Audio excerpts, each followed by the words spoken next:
Baik, bismillahirrahmanirrahim. Assalamualaikum warahmatullahi wabarakatuh. Alhamdulillah wa syukurillah. Hari ini kita ketemu lagi di pelajaran IPA, yaitu tentang listrik statis. Ya, minggu lalu sudah kita evaluasi atau ulangan terkait tentang materi bab ketiga, yaitu hereditas atau pewarisan sifat. Di mana hasilnya ada beberapa yang emang maksimal karena kan open book, ya, boleh melihat buku dan contoh yang sebelumnya. Lalu ada juga yang masih di bawah nilai 70 atau di bawah KKM. Nanti terkait yang masih di bawah KKM, nanti silahkan nanti ikutin remedial. Untuk yang di atas 70 nanti selamat, artinya sudah melampaui nilai dari KKM. Baik, hari ini terkait tentang listrik statis, yaitu nanti yang kita bahas itu tentang fisika, ya. Ini materi di kelas 9 itu karena materi cukup banyak, ya, yang harus dibahas, ya. Nanti untuk hari ini tujuan pembelajarannya yaitu kalian mengetahui tentang listrik statis itu apa, lalu konsep atom pada fisika itu apa, hukum Coulomb, medan listrik, beda potensial listrik, elektroskop, generator Van de Graaff, lalu petir, dan penggunaan listrik statis. Jadi hari ini mudah-mudahan bisa dibahas semua. Nanti silakan disimak video Ustadz, nanti dipelajari, boleh nanti bila diulang-ulang lagi atau perlu dicatat silahkan. Nanti bila perlu ditambahkan di buku paket, nanti silahkan bab keempat listrik statis itu dibaca kembali. Baik, apa sih itu listrik statis? Listrik statis yaitu secara pengertian gejala kelistrikan yang bersifat sementara pada suatu benda. Jadi listrik statis itu yaitu gejala kelistrikan yang bersifat sementara pada suatu benda. Nah, itu secara pengertiannya. Percobaan ini pertama kali dilakukan oleh Thales Miletus, yaitu pada batu ambar, ini jenis batuan, digosokkan dengan kain wol, lalu didekatkan ke bulu ayam. Ternyata bulu ayam terbang dan menempel pada batu ambar. Beberapa saat kemudian jatuh kembali. Jadi ini fenomena yang terjadi ketika batuan digosokkan dengan kain wol, lalu didekatkan ke bulu ayam. Ternyata bulu ayam terbang dan menempel pada batu ambar. Nah, ini kan bersifat kayak ada listrik atau bersifat medan magnet seperti itu. Nah, jadi memberi muatan listrik. Nah, jadi ada beberapa benda itu bisa memberikan muatan listrik. Suatu benda dapat diberi muatan listrik statis dengan cara, yaitu ada beberapa cara suatu benda itu memiliki muatan listrik. Yang pertama dengan cara digosokkan. Ya, penggosokan misalnya ketika rambut di SD pernah mungkin praktek ketika sisir dengan rambut lalu ada serpihan kertas itu dia akan menempel. Lalu induksi itu apa? Dekatkan yang memiliki muatan listrik lalu disentuh dengan benda lain. Kenapa? Oleh karena itu kita perlu memahami konsep atom terlebih dahulu. Ya, jadi sebelum kenapa bisa terjadi misalnya menempel, menolak, adanya muatan listrik dan muatan magnet, kita perlu memahami konsep atom terlebih dahulu. Baik. Nah, ini mengenai konsep atom. Apa sih itu atom? Mungkin yang kalian ada yang pernah dengar istilah atom itu apa? Nah, mungkin ketika yang dulu pernah ada namanya istilah bom atom ketika di sejarah, ya, yang Perang Dunia II, negara Jepang dikalah oleh bom atom oleh Amerika Serikat. Nah, ini atom itu secara pengertian artinya partikel terkecil penyusun suatu unsur. Jadi atom itu partikel terkecil penyusun suatu unsur. Jadi atom itu terdiri dari 3. Yang pertama proton, ada 3. Yang pertama proton, yang kedua neutron, dan yang ketiga elektron. Ini beberapa atom. Jadi atom itu terdiri dari proton, neutron, dan elektron. Nah, proton itu artinya yang terdapat di inti itu ada proton dan neutron. Jadi proton itu yang bermuatan positif, pro, kalau elektron itu yang bermuatan negatif. Kalau neutron itu tidak bermuatan, mau positif maupun negatif. Nah, pada atom itu yang mempunyai inti atom itu yang tengah-tengah yang ini terdiri dari proton dan neutron. Nah, ini proton dan neutron, pro dan neutron. Sedangkan yang di dalam kulit atom yang mengelilinginya ini yang warna biru, ini namanya elektron, yaitu kulit atom atau yang bermuatan negatif. Nah, itu. Baik itu, ya. Jadi konsep atom itu ingat ada 3. terdiri dari proton, neutron, elektron. Semua benda memiliki unsur atom, termasuk tubuh kita ya. Tubuh kita, kulit, rambut semuanya. Dan kita bisa mengaliri listrik ya. Ketika misalnya orang yang kesetrum, kita misalnya tanpa menggunakan kain atau apapun menyentuh kulit yang kena setrum, kita pun ikut tersetrum seperti itu. Nah, atom. Sifat muatan atom. Nah, ini kita bahas lagi. Proton artinya bermuatan positif, kalau elektron bermuatan negatif, kalau neutron itu netral. Artinya neutron itu tidak bermuatan positif maupun negatif.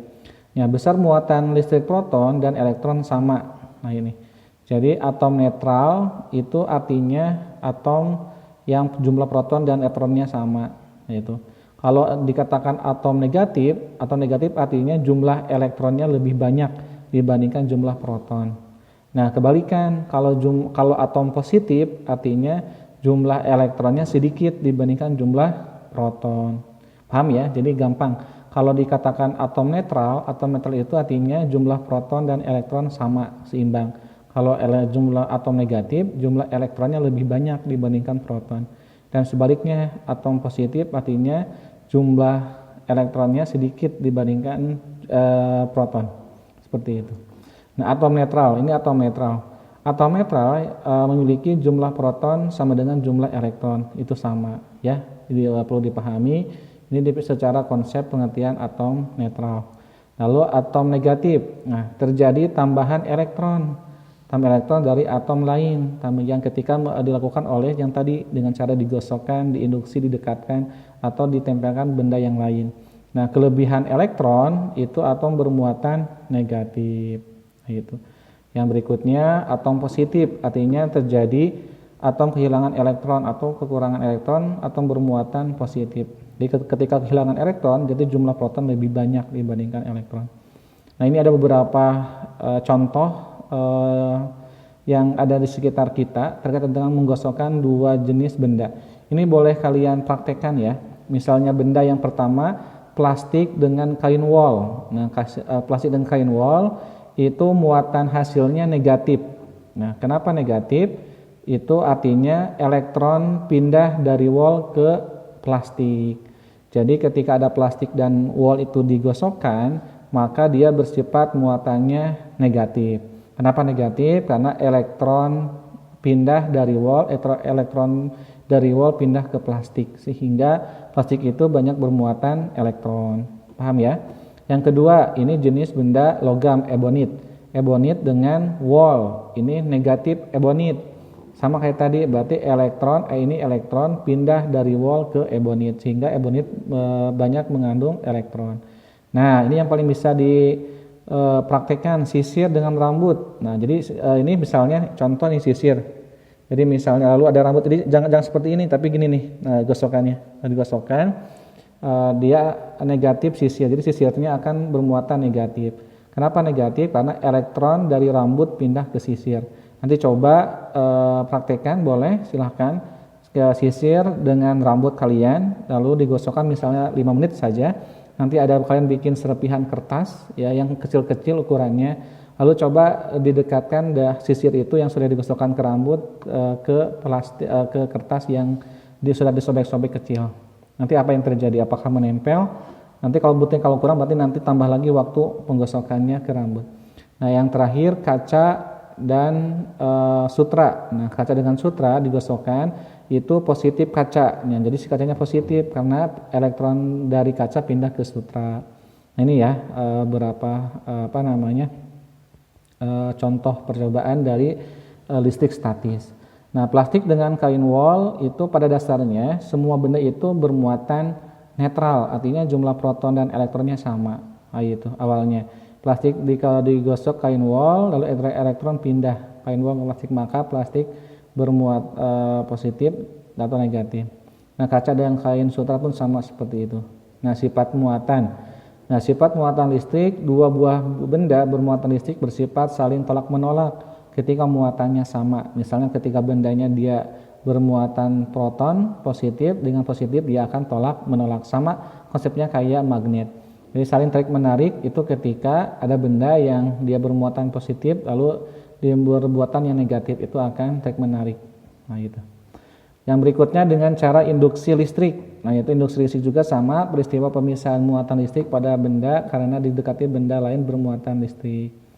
Ini ada beberapa hukum Coulomb ya dari hasil percobaan Charles Auger de Coulomb, ahli fisika kebangsaan Prancis. Ini simpulkan bahwa gaya listrik tarik menarik atau tolak menolak antara dua muatan listrik sebanding dengan besar muatan listrik masing-masing dan berbanding terbalik dengan kuadrat jarak pisah antara kedua muatan. Ini ada rumusnya hukum Coulomb, nanti silahkan diingat aja atau dicatat untuk rumus hukum Coulomb. F itu artinya gaya Coulomb, satuannya Newton. Lalu Q1, Q2 itu artinya muatan listrik. C itu artinya lambangnya Coulomb, C itu Coulomb satuannya. Lalu R itu artinya jarak antara muatan, satuannya meter. Nanti tinggal konstanta K dikali, titik itu kali ya, Q1 muatan 1 berapa, dikali Q2 berapa, dibagi R pangkat 2. Nah itu. Nah ini. Lalu kita bahas elektroskop. Nah, elektroskop adalah alat untuk pendeteksi untuk mengetahui apakah suatu benda bermuatan listrik atau tidak. Ini menggunakan namanya elektroskop. Lalu jenis muatan benda, apakah dia bendanya bermuatan positif ataupun bermuatan negatif.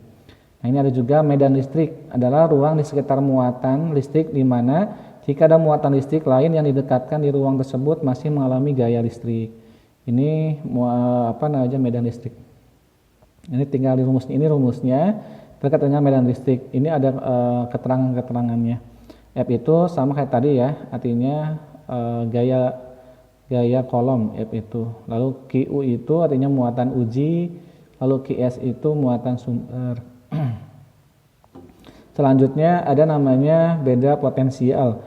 Beda potensial artinya usaha yang dilakukan untuk memindahkan suatu muatan listrik ke titik lain dalam medan listrik. Ini rumusnya P itu beda potensial sama dengan W itu usaha dibagi muatan listrik, Q itu beda potensial listrik.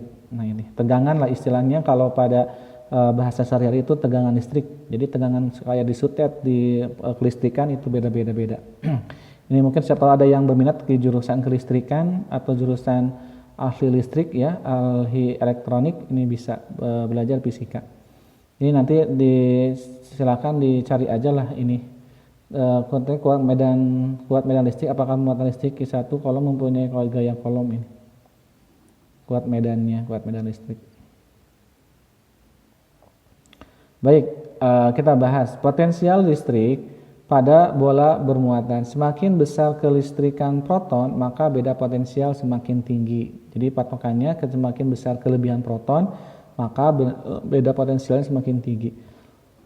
Semakin besar kelebihan elektron, maka beda potensialnya semakin kecil. Jadi kalau kelebihan elektron itu lebih kecil, ya, dibandingkan sama proton. Arus listrik mengalir dari benda potensial tinggi ke potensial rendah. Nah ini. Lalu elektron mengalir dari benda potensial rendah ke benda potensial tinggi. Nah ini konsepnya. Nah, menentukan benda bermuatan listrik. Nah, ini cara dengan didekatkan benda elektroskop netral. Nanti terlihat. Lalu menentukan jenis muatan benda didekatkan pada benda elektroskop bermuatan listrik. Ini distribusi muatan pada konduktor berongga. Nah, kita bahas manfaat listrik statis. Apa sih itu manfaat listrik statis? Ternyata ada banyak digunakan di beberapa kehidupan sehari-hari. Yang pertama itu penggunaan listrik statis. Contohnya pengendap elektrostatis. Nah, ini coba nanti kalian coba lihat di internet terkait pengendap elektrostatis. Nah, ini alat yang digunakan untuk membersihkan udara yang keluar dari corobong asap. Ini nanti lihat ya di internet tentang pengendap elektrostatis. Yang berikutnya, yang kedua ada namanya mantap itu cat semprot mobil. Nah ini juga menggunakan listrik statis. Agar mobil dicat dengan merata, badan mobil diberi muatan listrik yang berbeda dengan muatan listrik pada cat. Ini ketika misalnya bengkel mobil ya, misalnya ketika mau ada cat diulang. Nah ini cat menempel kuat dan merata pada mobil. Selanjutnya ada namanya generator Van de Graaff. Apa sih itu generator Van de Graaff? Minimal kalian pernah dengar lah istilah generator Van de Graaff. Adalah generator yang menghasilkan muatan listrik yang sangat besar ketika dengan cara digosokkan. Ini bendanya generator Van de Graaff. Lalu penggunaan listrik statis itu mesin fotokopi. Ternyata yang kalian pernah ada yang tahu mesin fotokopi itu kan menggunakan cahaya ya untuk menggandakan itunya kertasnya. Memanfaatkan sifat unik logam selenium, yaitu dapat menghantarkan listrik ketika terkena cahaya, lalu tidak menghantarkan listrik ketika tidak terkena cahaya. Lalu printer laser atau inkjet butiran halus tinta diberi muatan saat akan melewati 2 buah plat logam pada head printer yang diberi tegangan listrik. Printer mengontrol arah jatuhnya butiran tinta yang bermuatan tadi. Butiran tinta mengarah ke atas. Nah itu ya terkait untuk manfaat beberapa listrik statis. Nanti silakan kalian cari di internet terkait manfaat yang lainnya. Nah ternyata ada juga bahayanya, bahaya listrik statis. Nah ini ada 2 bahayanya. Yang pertama petir ya, petir atau halilintar ya, petir halilintar. Petir sebab karena awan yang bergerak di angkasa bergesekan dengan atmosfer. Jadi terjadinya petir itu karena awan yang bergerak di angkasa bergesekan dengan atmosfer yang bermuatan listrik tertentu. Bila awan tersebut mendekati suatu benda dapat menyebabkan benda lain terinduksi sehingga timbul beda potensial atau tegangan listrik. Ya, beda potensial yang sangat tinggi antara awan bermuatan dan benda yang terinduksi. Akibatnya akan terjadi loncatan elektron yang membawa panas yang sangat besar dan dapat menghancurkan benda-benda yang dilaluinya. Jadi ketika kena petir itu benda pohon apapun itu akan terbakar ya. Nah itu terbakar. Bahkan bisa menimbulkan kematian ketika ada orang yang terkena atau tersambar petir. Nah terjadinya petir terjadi karena adanya lompatan elektron-elektron dari awan bermuatan negatif ke bumi yang bermuatan positif. Nah ini fenomena-fenomena alam terkait tentang listrik statis ya. Petir. Lalu penangkal-penangkal kan di beberapa gedung di Jakarta maupun di beberapa kota besar yang memiliki gedung tinggi atau rumah tinggi itu biasanya punya penangkal petir ya. Itu kayak logam penangkal petir, alat untuk menghindari kerusakan akibat dari sambaran petir, mengalirkan elektron dari awan ke tanah. Nah ini. Jadi ada ini misalnya besi atau logam biasanya disambungkan kabel dia ke tanah. Jadi biar netral. Nah ini. Lalu percikan api, pemutar ban pada saat mobil truk berjalan menghasilkan muatan negatif yang diperoleh dari gesekan ban dengan jalan. Bagian badan logam mobil berdekatan dengan ban menjadi muatan positif dengan cara induksi. Hal ini dapat menimbulkan percikan api yang dapat membakar muatan listrik. Nah ini yang untuk menghindarinya lengkapi dengan sepotong logam di bagian belakang mobil yang menyentuh tanah. Ini ya, jadi beberapa manfaat dan juga bahaya dari listrik statis. Mudah-mudahan dapat dipahami. Nanti apabila yang kurang paham nanti silahkan ditanyakan terkait materi fisika di kelas 9 karena emang materi fisika. Dan nanti silahkan ditambahkan di buku paket dibaca-baca ya, bila perlu dicatat ulang ya dengan materi di kelas 9. Mudah-mudahan tetap semangat ya, jaga kesehatan karena sekarang lagi musim pancaroba, peralihan dari musim kemarau ke musim penghujan. Sekian dari ini materinya, kita tutup dengan bacaan hamdalah bersama-sama. Alhamdulillahirabbil alamin dan doa kafatul majid. Subhanakallahumma wa bihamdika astaghfiruka wa atubu ilaik. Wassalamualaikum warahmatullahi wabarakatuh.